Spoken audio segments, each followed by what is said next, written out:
the owners of Well, good morning, everybody. Welcome to the Mashpee Men's Club on this beautiful Cape Cod morning, voting day. So if you haven't voted already, make sure you get over there and vote before the day is over. at least once. So, Charlie, you are our guest of honor today, our speaker today, and you are also closest to the flag. So if you would please lead us in the Pledge of Allegiance. Okay. I pledge allegiance to the flag of the United States of America and to the republic for which it stands, one nation, under God, indivisible, with liberty and justice for all. Thank you. Back to work as soon as possible. Can everybody hear me okay? Yeah. First of all, I see the subject matter, and thank you for your service. And my father, who's passed away, was in the Army Air Corps back in the day, and his cousin got shot up in Norman. And funny story, I shouldn't say it's funny, but he got shot up pretty bad, and he was on the beach, and somebody saw him move. And one of the soldiers said, "This guy's alive." So they scooped him up. Fast forward, he lived many, many years, well into his 80s. I got to visit him many a time, and he was a crusty guy, but he always let it be known exactly where he stood on any issue. And, Good. the only thing he complained about was when he went to an airport, he had triggered the metal detector because he had 4 or 5 rounds that they never took out of him. But I always salute military heroes from all branches. So that's a very honorable presentation. So I just wanted to touch base on the fact that in the town of Mashpee, as you know, we have many volunteer boards, committees, commissions, councils, and long story short, we've got many vacancies. So I don't know if any of you wish to step up to the plate, as they say, and volunteer for a certain capacity, or whether or not you have a friend or a relative who is interested in applying. I'm here to explain briefly what the process consists of. There is a notice of interest form that's filled out that comes to Town Hall. Step 2 essentially is that form goes to the committee or the commission that you are interested in. They will conduct a preliminary interview. It doesn't really take much time. You come in and you express what your background is and you explain why you're interested. And then they fill out a evaluation form of that particular interview. Again, it's not really a formal interview, but it is an interview. It's not a structured oral board like town employee applications are processed with. Subsequently, it goes to the select board. You make an appearance there, and then you get appointed if you're interested. But there are many positions that are open, so I just wanted to go over these. Affordable Housing Committee, 3 vacancies. Americans with Disabilities Act Committee, 2 vacancies. The Bylaw Committee has 1 vacancy. The Barnstable County Dredge Committee had 1 vacancy. The Capital Improvement Program Committee, 1 vacancy. The Community Garden Advisory Committee, 2 vacancies. The Community Park Committee, 2 vacancies. The Conservation Commission has, it says here 4 vacancies, but I'm not sure that that's correct. I don't believe that is correct. Council on Aging, 1 vacancy. Economic Development, Industrial Corporation, 1 vacancy. Historic District Commission, 1 vacancy. Human Services Committee, 1 vacancy. The Mashpee Cable and Advanced Technology Advisory Board, 3 vacancies. Planning and Construction Committee, 5 vacancies. Sewer Commission, 1 vacancy. Is that correct? Special Events Committee, 1 vacancy. Subdivision Appeals Board, 3, excuse me, 3 vacancies. Zoning Board of Appeals, 1 vacancy, 1 associate member. So, anybody that's interested can fill out a letter of interest or a resume and send it to Town Hall. I'm gonna leave the packets here in case anybody is interested. And again, there's a policy, it's called Policy 001 as a matter of fact, that outlines the procedures that I just described. They're in the policy itself. The form, if you are interested, is also attached. And if you have any questions, I'll be more than happy to take them. Otherwise, I'm gonna leave these with you. And if nobody has any interest, then I would just ask that somebody return them to me, and I will be more than happy to redistribute them to somebody that may be interested. The last page is the form that's filled out by the committee that actually interviews you. So anyway, here they all are. I'll leave them with you. If anybody has any questions, I'll be more than happy to try to answer them. What is the best phone number to reach you at if anybody did have any questions? I would say 508-539-1401. One more time, 508. 508-539-1401. Okay. This is all volunteer. These are volunteers, but as you know, any small town in the Commonwealth of Massachusetts relies on volunteerism and the spirit of volunteerism. So hopefully it doesn't fade away to the extent that we can't fill these positions, at least to the point where we have the majority filled. Are they Okay. posted on the town site? They should be. Yeah. So if you want to go to the town website, you can maybe get even more updated info. I took the most recent list and ran with it for the purposes of this meeting. Okay, great. Okay, I don't want to take up any more of your time. Thank you for your service. Thank you. And I may just hang out in the back for a little bit to see this. Can we get a copy of the list of what's? It's right there. Oh, it is? You've got 28 packets, Okay, okay? right. Frank was in the Thank you, Navy. Rodney, for coming by. He was in the Navy. Well, thank you for your service. I was there I that, thank all veterans. I was there that day. You were. My father, like I said, he was in the Army Air Corps. It wasn't the Air Force back then. So he always reminded me it was Army Air Corps. He was a fighter pilot. His hero was Claire Chennault, who probably nobody knows, but he was a general. Everybody. Well, not many nowadays. But us old guys do. Yeah, so that makes me an old guy.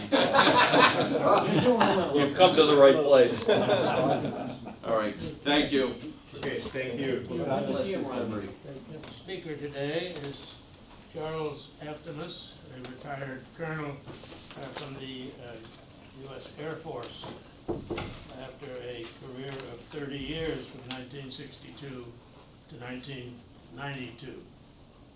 He's also a fine golfer. I met him on the golf course years ago, and we've been friends ever since. He is going to talk, I believe, today about Normandy. He and his wife were there in the spring this year, and he's also going to talk a little bit about a thing called the Honor Flight, which took place this fall for veterans chosen. It's all funded by an individual. Fly down to Washington, spend the day at each of the important memorial monuments for veterans, and fly back. The Veterans Committee here, of which Charlie was president for some time, which he publishes a long monthly newsletter, much more extensive than anything I put out for this group, of veterans, matters that would be important to veterans. At any rate, he went on that flight this year, and we'll talk a little bit about that. Other than that, Charlie, if you want to talk about, he served at 16 different locations in the United States and overseas, and I believe his expertise, he says, was in command and control systems for air defense and tactical air operations, as well as the acquisition of new Department of Defense command and control systems. So with that introduction, Charlie, let's go. Thank you.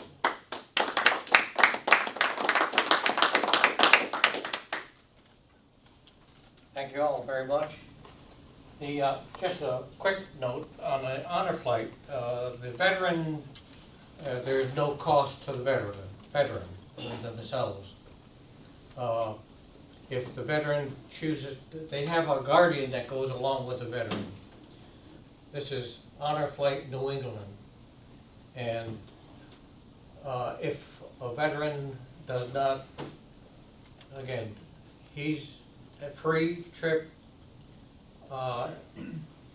They will supply a guardian if needed, or you may select someone yourself, other than your spouse,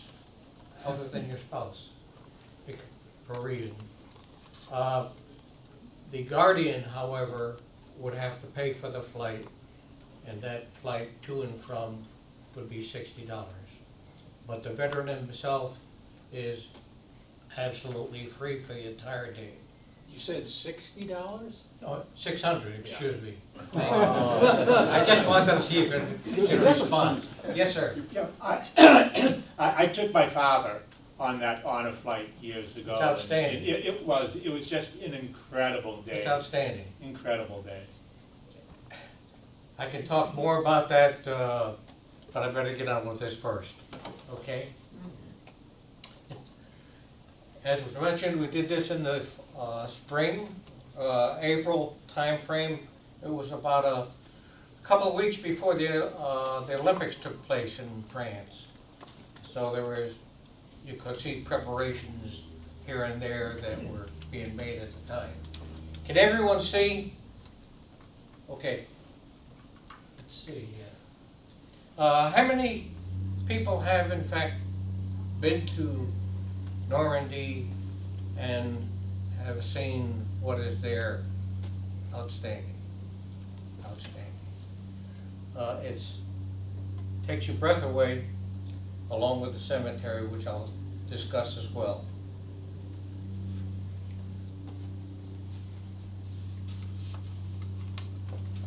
The combatants, most of us know, Americans, the British, Canadians, they did the fighting.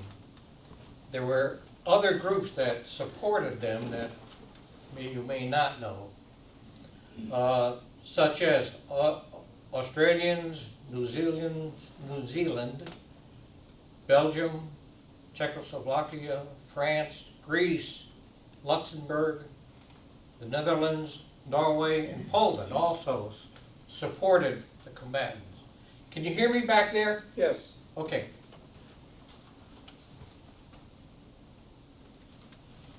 The Normandy Cemetery is quite moving.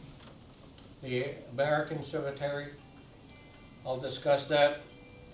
There were actually two cemeteries that Americans were interred at initially. Some were interred on June 8th in a area that is just above Omaha Beach. Just physically just above. They later were moved to the cemetery that is now there. Where they are now, it's 172 acres of land. If you have not seen it, it's beautiful. I'll discuss it, you'll see it. And there are 9,388 military people, Americans, interred in the cemetery. 9,388. And did you know that there were 4 women also interred there? Why were the women there? Nurses? Nurses? They were part of an Army black women's organization, and they took care of the postal service for the GIs. And 4 of them are interred there now. Are Germans interred there? Germans are in another location. There are 6 cemeteries in France where Germans are interred. I'll show you their gravesite, at least at one location. And then at the American cemetery, it has a beautiful colonnade, and in the middle is a structure of a bronze youth fella reaching up to the sky, and I'll talk about him too later. So, let's go.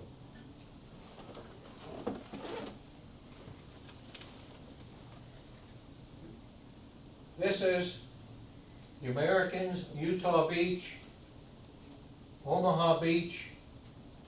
Americans were responsible for that.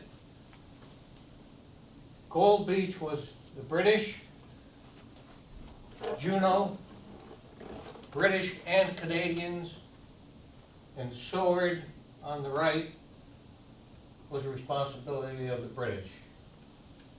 I'll talk about this place here. It's called Point du Hoc later on. My French is not very good, so if there are any French, you could help me maybe.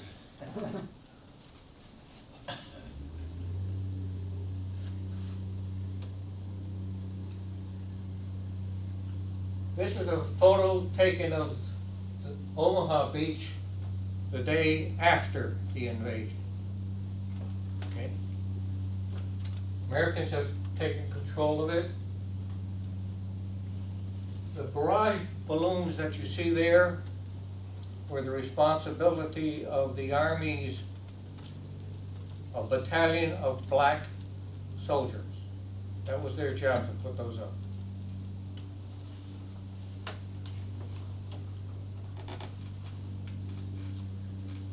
I don't have a picture of the first day. I've seen like a video of it. The beach was just difficult.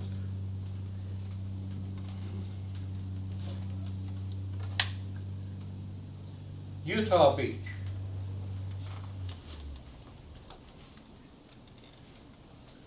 There were discussed about the Higgins boat. The Higgins, these landing crafts is what Americans came ashore with, most of them. And the Higgins craft itself was developed by a fellow by the name of Andrew Higgins in New Orleans in 1941. This is a photo. These are pictures that I took while we were there. This is the craft. Supposedly, it could accommodate 36 people.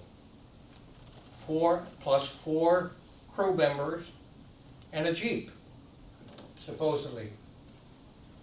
This photo is supposed to represent those that you were there, but it also the part of the band of brothers, this there.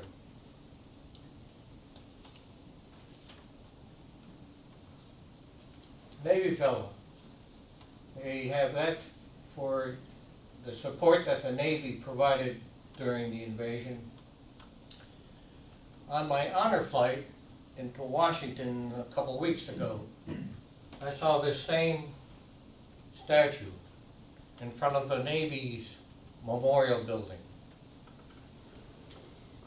What's real interesting besides that figure is that in Washington, the cement that you're standing on in front of this large building, it appears to be wet here and not wet there. And I know it didn't rain, but the ground or the pavement has been colored such that it looks like water. And what you're looking at is a flat surface of the world. And all of that dark color is where the Navy works. Anyway, same fellow. Just up from Utah Beach, they fly the American flag and the French flag. Another photograph looking onto the beach with a statue there.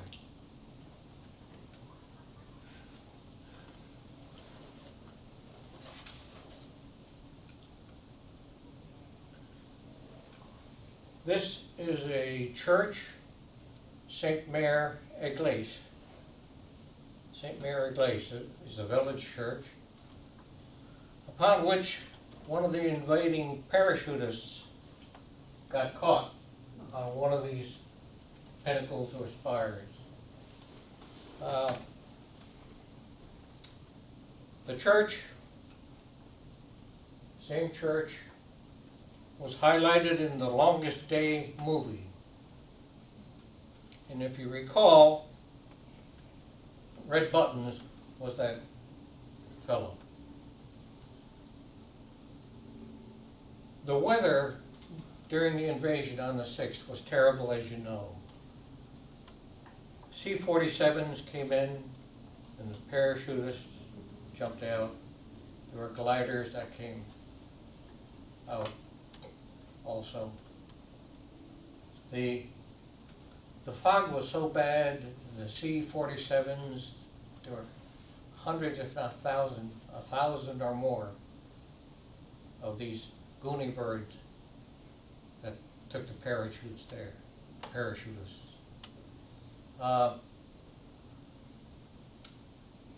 And the pilots got confused. They didn't know where they were sometimes. And it's time to go jump out.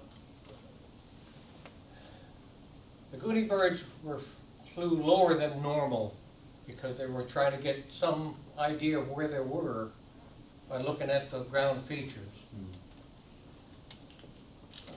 That's not too good for the parachutist though. It's like at 500 feet, your parachute has to open. So they were landing at places that they weren't supposed to. Some landed in the waters. They have over 80 pounds of pack on their back.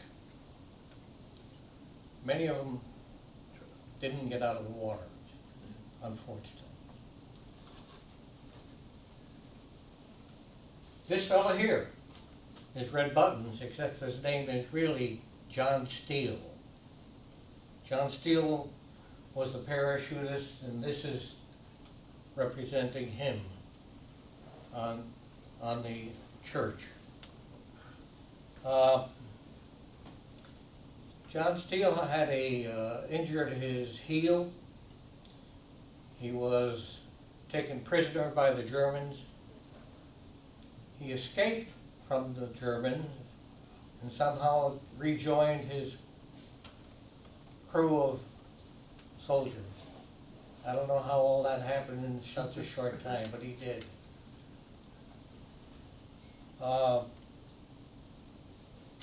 St. Mary Glace, this little village, was the first village that was liberated by the U.S. Army.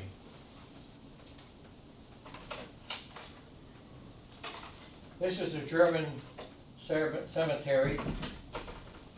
It's in the village of Orglandace. The burials occurred in the summer of 1944, immediately following D-Day. It is the second of and smallest of 6 different German cemeteries that are in France. They have over 10,000 burials of German soldiers. And why did they do that? Because the Germans left their people there. They did not attempt to retrieve them at that time. So who buried them? If the The Germans? French. The French buried the French buried them. German soldiers. Yes. And they buried them at each of these locations. And supposedly they buried them on a side with 3 soldiers here and there, 3 soldiers there. So there were like 6 at each of these crosses, areas, or Mount Dees. What's the names on the plaques? I can't answer that, I'm sorry. They probably couldn't identify the people. No, they would not. We have at the unknown, even at our cemetery, we have some that we don't name, Americans. And the inscription is known only to God. Yes, Did the French maintain these cemeteries, or is it? Germans do. The Germans? do? Germans have a commission that maintain it now.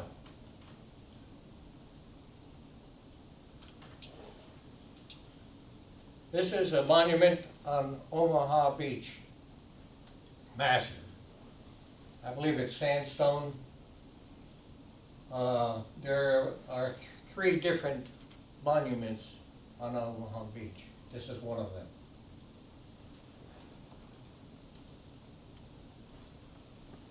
You can't read it in the back, but I'll read it. The monument reads, "The Allied forces landing on this shore, which they call Omaha Beach, liberated Europe, June 6, 1944.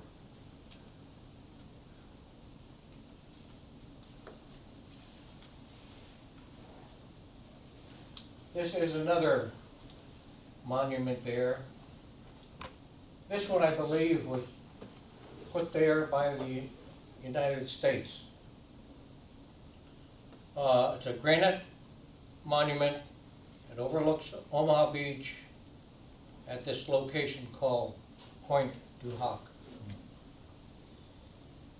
The monument honors American soldiers, an American soldier and his Army Task Force of Rangers. The Army formed this group of Rangers a year or 2 before. They were given it was like with the British, they were trained actually by some of the British people, the commandos of the British forces, and became Rangers in the Army.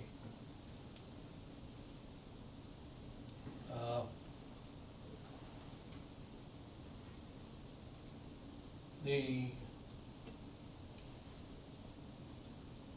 at the base. It reads under the command of Colonel James L. Rudder of the 1st American Division that attacked and took possession of Pointe du Hoc. Pointe du Hoc means point of the mound. The mound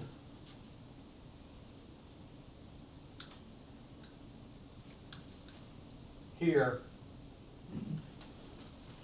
is a bunker. So this is on top of a bunker. And at the 40th celebration of the anniversary of D-Day, President Reagan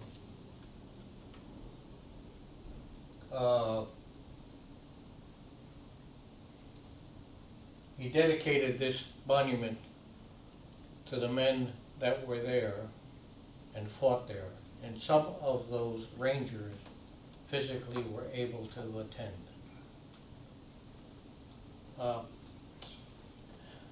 Pointe du Hoc is like a cliff. 90, and I'll show you that too. It's like this. It's 90 to 100 feet sheer wall that they had to climb.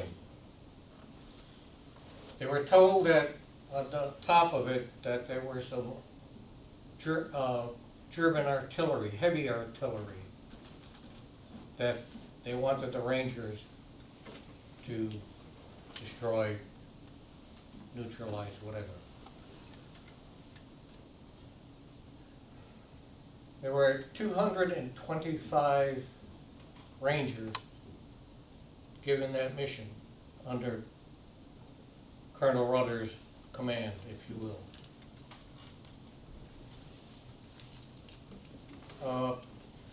When all was said and done, there were only 75 Rangers left. And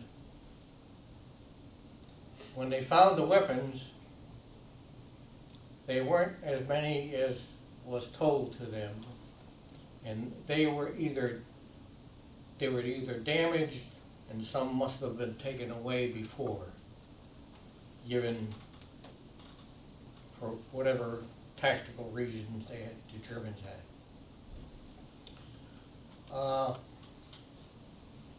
So we lost a lot of people going up these cliffs.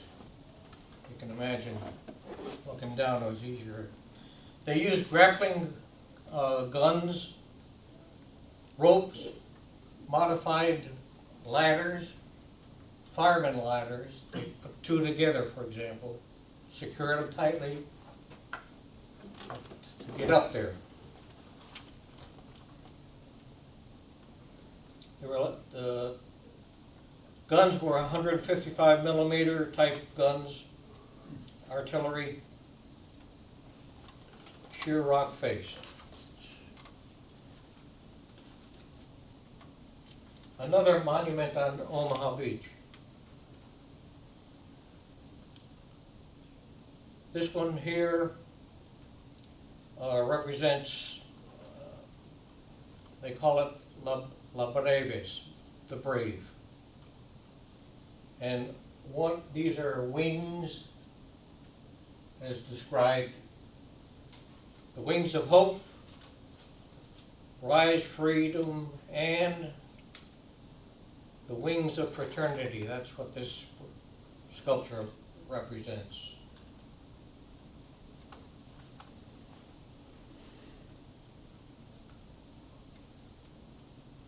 This is there, and it reads, on June 6th, 1944, these men were more than soldiers. They were our brothers. That's the French.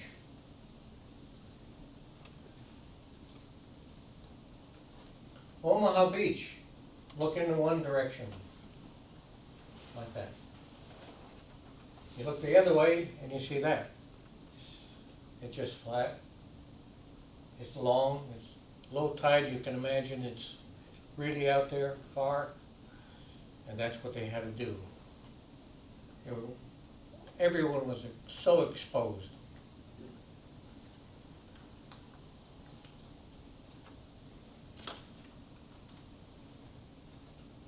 Overlooking Omaha Beach.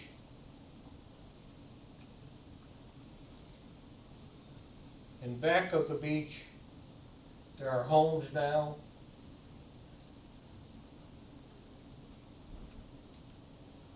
A hotel. Notice the American and the French flag. This area has many locations where there are American and French flags.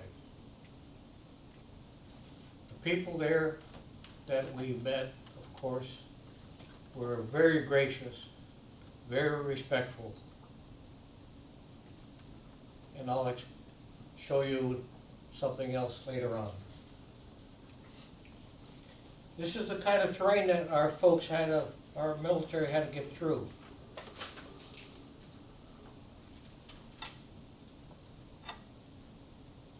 Not easy any time.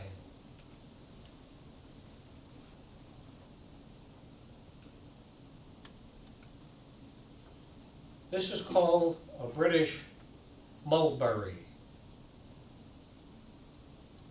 These were used or made by the British. They built 2 of them. There were artificial harbors and were designed and constructed by the British to facilitate the unloading of supply ships off the coast of Normandy. They put these end to end, and it was like a floating dock that the ships offshore could tie on to and offload tanks, trucks, people to get to shore. One of these was located on Omaha Beach and one on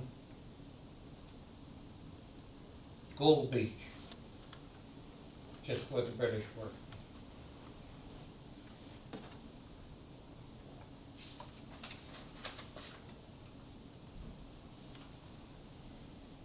We're going to go to what the bunkers were like.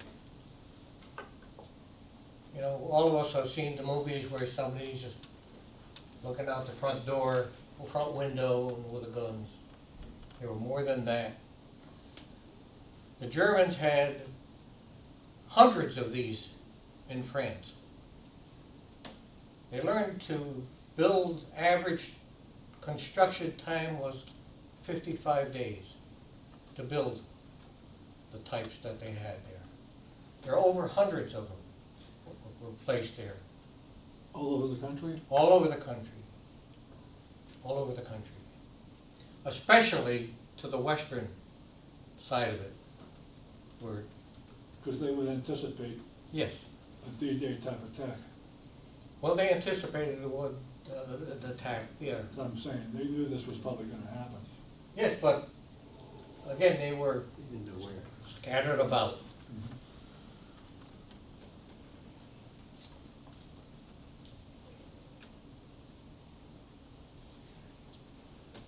Different ones. This particular one, I walked through it. This is the back side. There's only one entrance, one exit. This, and if you look on top, you see the granite monument, huh? Right? So this is Pointe du Hoc. It is large. There are rooms in it, all cut off, underground. They covered, the Germans covered their bunkers any way they could, with grass, so you can't see them from above or have difficulty, netting, but they attempted to camouflage them. This is what it looks like on the other side, looking over the cliff.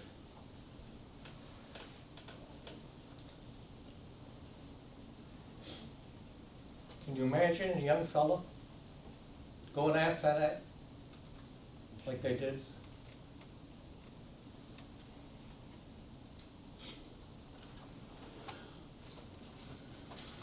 The average age online of the soldier is older than I had thought. The average age, at least at one source, said they were 26 years of age. I guess the draft had been enacted, law in 1941. And at that time it was from, I think, ages of 18 to 41 could be drafted.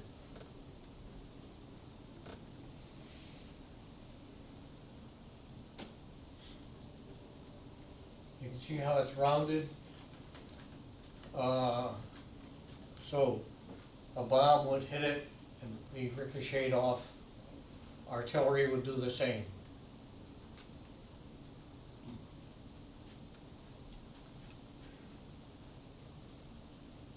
This is another one. This is all in the Normandy area that I'm showing you.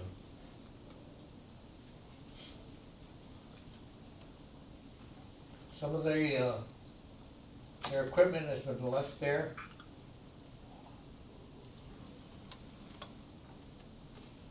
How naive I was, because I had no idea that they could even construct something like this.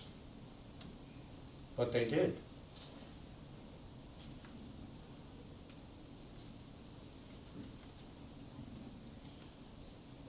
Southport, do you recognize this fellow? Golfer? Larry Costello? Yep. Larry's checking out the armament anymore. Another bunker.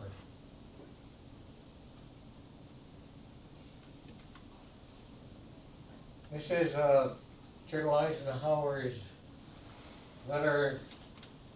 Sailors and airmen of the Allied Expeditionary Force. You are about to embark on the Great Crusade.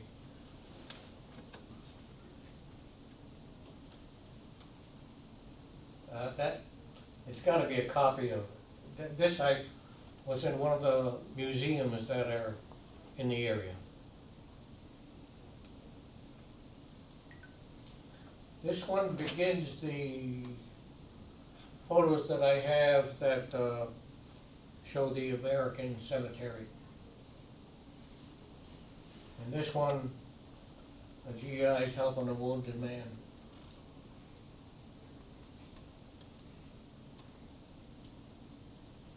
The ocean's behind them.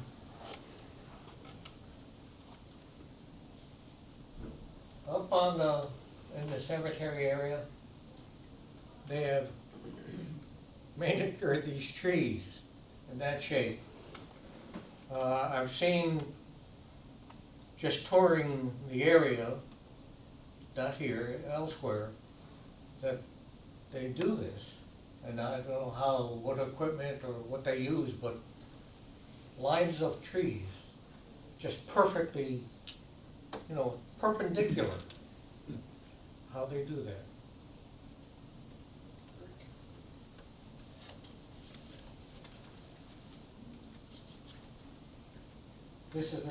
This is a structure that is next to the reflection pool at the American Cemetery monument. This is looking out, again, back here is the cemetery. It overlooks, goes down this little grade hill on the beach of Omaha and the ocean. They've provided like a little walkway, gentle, should anyone wish to go down.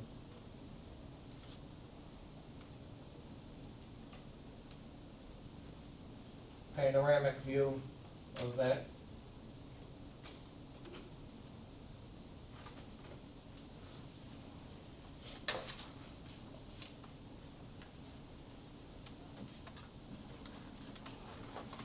Of crosses, and you see that there's some German, not German, some Stars of David.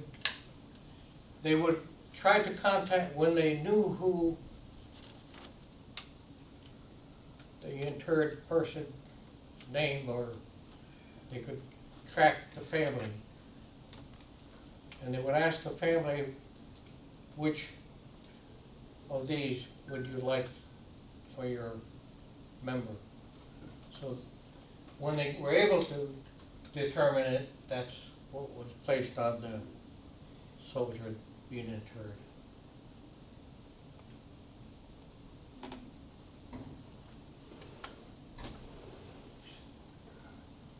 Again, the trees in the background, some of them perfectly aligned, as you can well imagine.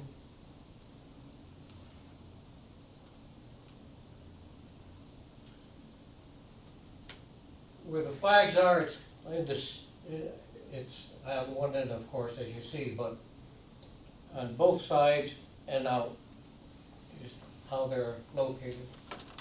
Just a question, It's beautiful. round figures, what percentage of the soldiers survived and what percentage died in this D-Day attack, or the, you know? You have a round figure for that? I know those that have died. I'll mention that at the end of my talk, if I can. Sure.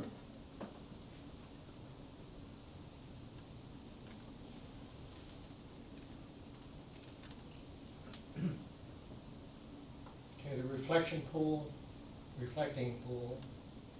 trees lined, and the colonnade that they have. There is the youth, spirit of youth.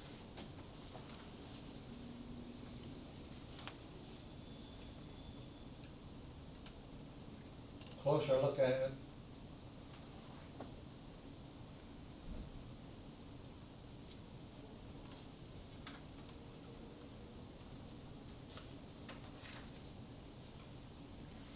The bronze figure is meant to represent the spirit of American youth rising from waves. According to an online reference, the estimated average age, as I mentioned, the soldier was 26.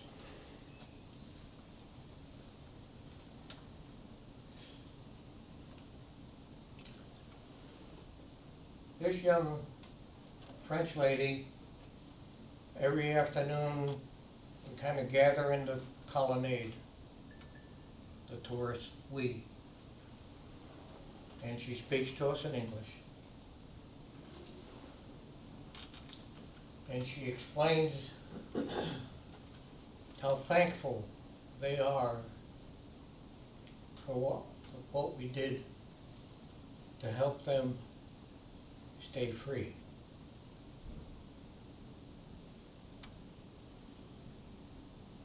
She asked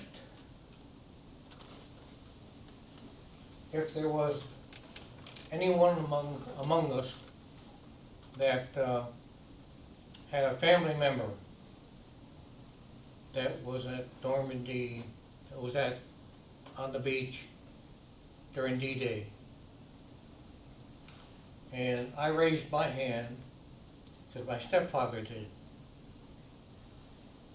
He was not in the first wave. There were several waves, and I don't know which wave. But he was there. He also was at the Battle of the Bulge. Two tough places. He was wounded twice, not by shrapnel, he said. We learned of this, my stepfather, from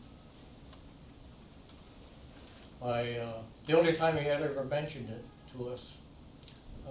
My youngest son was a sophomore in high school and was given a project of trying to interview a World War II person. And my stepfather agreed. And I learned a lot more about him. with that interview.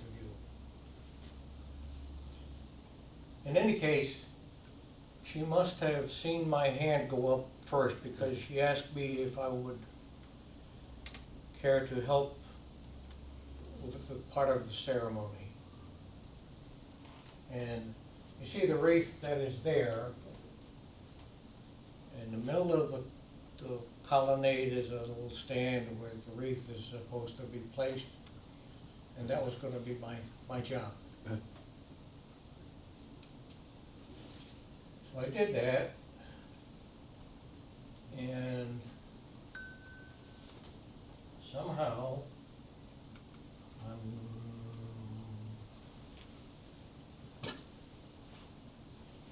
if I can do it here. This is not my Macintosh, but it's a little video.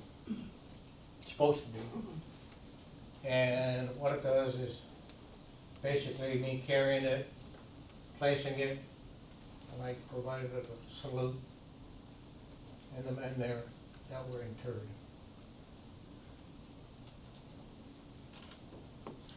By the way, the hand salute now, I did that with our Pledge of Allegiance. You know, we've always done this, but veterans are authorized now to give a hand salute as well. So it's a choice of the veterans, and that is in the code now. So if you are a veteran, you have your choice of either way, properly, of saluting the flag.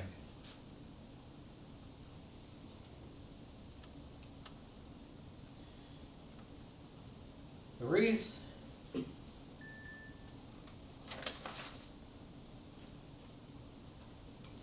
I know you can't all read it, so I will do it. It's dedicated to the men and women who gave their lives for our freedom. And after that was placed there, I left and got back where I was. They played the American National Anthem, followed by taps. Recording, but nice, respectful.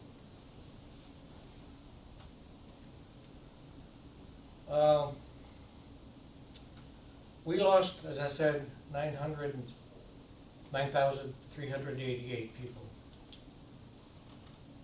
British lost almost 5,000. 6,000. Canadians lost about 2,000 men. Total of about 18,500. Germans supposedly lost, this is from online numbers that I'm giving you, so I can't validate them myself. Germans lost supposedly 21,000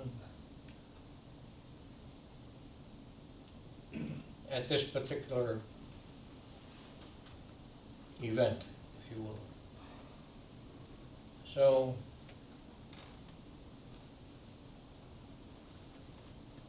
the total war, World War II, the estimates, Americans lost 416,000 men and women. The British,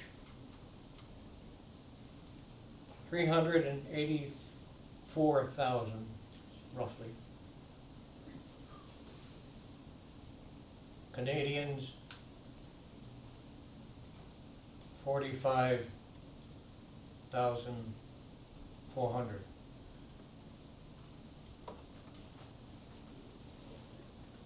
So the big number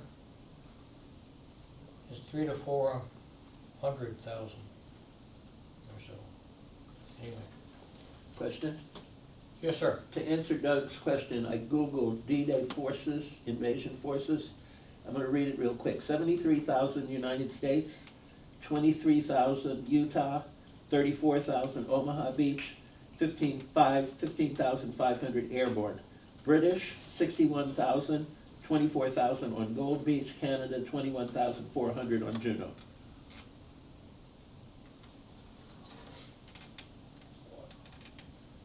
So, this concludes my little show. I'll open up for any questions, but I also want to talk about the honored flight. And I also, veterans, let me see you again.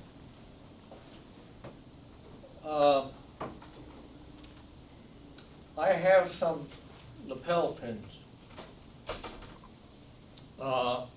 I presume all of us here were on active duty sometime between 1955 and 75, right? Okay. So afterwards, if you please see me, I've got a lapel pin that I'd like to present to you. Southport Veterans Committee partners with the Department of Defense Program Office, trying to say thank you for your service, sincerely. And they have a worldwide program of presenting these, and just a little memento saying thank you. So I'd like to give you one as well. I've got a few, let's see. I guess 3, 6, maybe, and if I'm shy, I can get more to you. On honor flight, it's honor flight New England. Each state has their own honor flight. They conduct them separately. This one began in 2009 by a fellow by the name of John Byron. He had occasion to be speaking to a veteran, and after that, he decided that he wanted to do something in order to say thank you for your service. So he contacted whoever it is that would do this program, and he says, I'd like to do it for, well, which state would you like to have do this with, John? John says, I'm from New England. I'll do New England. And that's what he's doing. He's a heck of a, he's not a veteran himself. He's a law enforcement retiree man. But he is so sincerely thankful for our service of veterans that he said, they told him, John, do you know that you're going to have to pay for this? He says, I'll do it. So he has, since his time, donations. I can't tell you what a day it became, what it was. They give us a black backpack filled with snacks for the flight, whatever. They give you a jacket that's, you can wear, nylon, fleece, lots of good things like that. But most of all, they take you to the monuments. They have the bus arranged. First of all, when you go to the airport, you park your car at the state police barracks at the troop that's on the airport itself, Logan. They put you on a bus, and when you take you to the gate, the lights are flashing.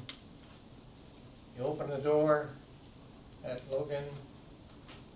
There are many, many people there to express their thanks for our service. It's something that I don't want to we should have had it back then, a lot of us. But, so they're making up for that. We stop in Baltimore, we get the same reception there. We go to the bus driver is the transportation engineer. He describes himself, engineer. He's been driving the bus for Honor Flight New England for most of the 67 trips that have been made by this group. And he's a very smart fellow. He described, and he's become part of the family of the Honor Flight people when they go there. They know each other, they've had dinner together. Anyway, there's a sit-down dinner after we do the monuments, the memorials. Then they take us to the airport, and while we're at the gate, waiting for our plane to come in, it's a long day, but we start gathering around. I guess this is done a couple times because I see it gallery pictures. But we start singing YMCA. And Joe is bringing in more people, and we gather more people. There was like some MIT students next to me sitting down before the YMCA started. But as soon as it started, they got up, they joined the crew, they left the computers right there where they were. And there were quite a few people actually. Then, on the way home, would normally happen would be that we'd have mail call, what they term mail call. And we're not supposed to know it, but what actually happens is that they've early on have sent an impartial person like my wife and tells her, not me, that send out a notice to your friends or family, and that, you know, husband's going on a flight. And if you have any cards or notes you'd like to have sent to him for that occasion, send it to us up in New Hampshire, and we'll give it to him on the way home. So we're supposed to be looking at that. Except, and that's how it's supposed to work, except when we're in Boston and we're getting off at Baltimore, all the letters went to Texas. Somehow. And Joe apologized profusely, and he said, "You will have them as soon as we can get them to you," which we did. So you get the stack of letters. Very nice. Anyway, if you haven't been out on a flight, give it serious consideration. It's a fun day. And that's about it. if you have questions, sir. When you went to Normandy, were you part of a group? It sounded like other people from Southport were with you. How big a group was it? Was it sponsored or, what's the background? I was on a tour, river tour, the same. Although this was just before the Olympics. And we visited different places. And I don't know if you've ever seen the Seine, but I'm mispronouncing that now because the French say it differently.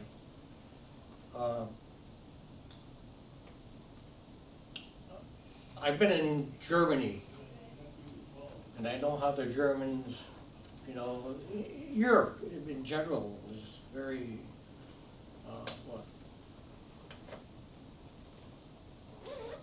conscious of, you know, taking care of waters, the ground. But the Seine is not very clean at all. Polluted? Polluted. Escherichia coli, as I recall from my college days. They've got houseboats lined up, Paris, lined up. And some, I think they've changed the laws a little bit where they're dispose of their waste in a better manner than they had in the past. But along with that, you know, I saw half a telephone pole floating down the river. It was anything but blue or green or, it was brown. It was brown. And the mayor supposedly had said to his people that, I think it's a lady too, I will swim, because the athletes were supposed to swim in the river too. They did. I will swim in the river. Well, Let's see. my tour guide says, I will not do that. And they took, you know, they took testing the water every day if, I don't know. I just hope they didn't open their mouths. Anyway. Any more? Who was the tour group that you did this river trip with? The Viking tour. Like, Viking tour. would you go on with them again? I certainly would, yes. They were outstanding. Absolutely. But you First wouldn't, class, you might pay a little bit more, but that doesn't matter. but you wouldn't do the River Seine again? I won't do the Seine now, no. I know what it is now. All right, thank you very much for